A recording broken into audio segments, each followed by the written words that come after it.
Shiloh.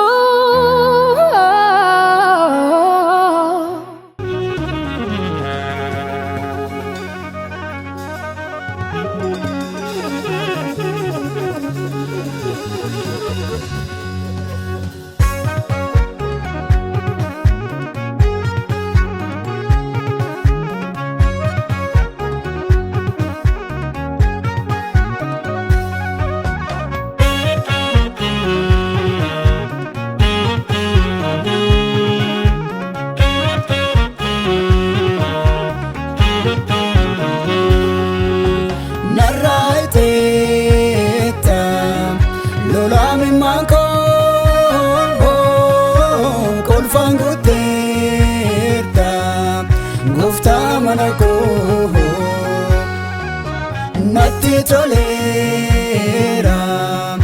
asinan bona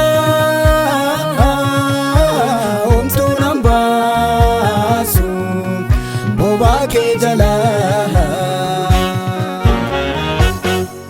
na katu jechoni wae gochaki gafandu padu galatu masikena arsa galata ko yesus bakka dafi abba gofta yesus ko atina bute walma namni dandae anaaf hin oolle qooda koo guute.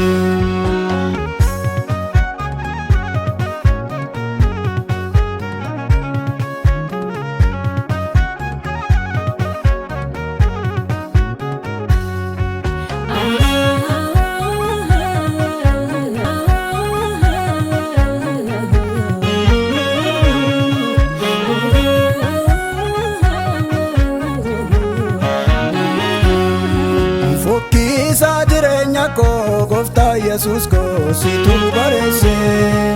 du'aaf shakkiin qabu na baasta jedhe ergan sitti beese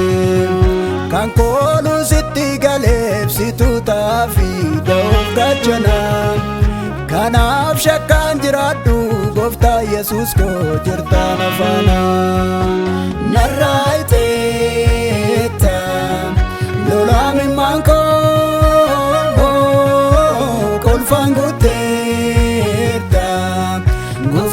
manako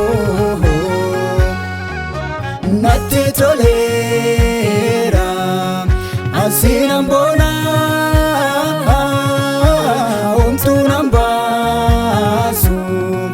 boba ke jala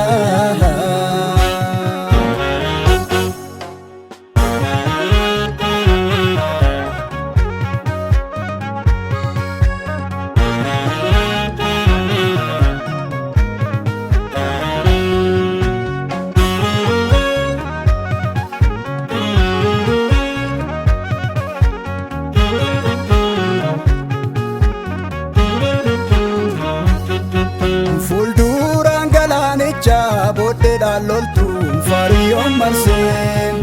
galaana addaanire saba Israa'elii situ dabarsee gaafaan obbiraa dhabuu nama naan jedhu ansiifan jira lafteen na biraan baatee naan jette yesus hin eegin fira narraa iteetta lolaami maankoo kolfaan guuteetta gofta manako natti tolera asinan bona omtu nambasu boba ke jala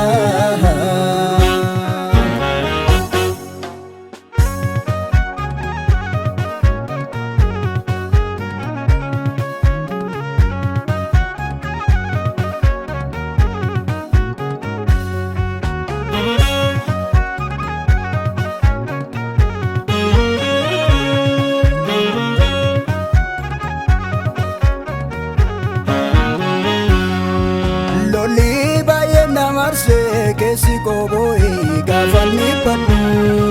nanjetertam yesus ko disimboini rawatin padu sagale ke dagae tambayana de lafa wol kae ulfaadu argadhee tanarra ga'e. Narraa iteetta lolaa mimmaan koo kolfaan guutteerta gooftaa mana koo natti tolee.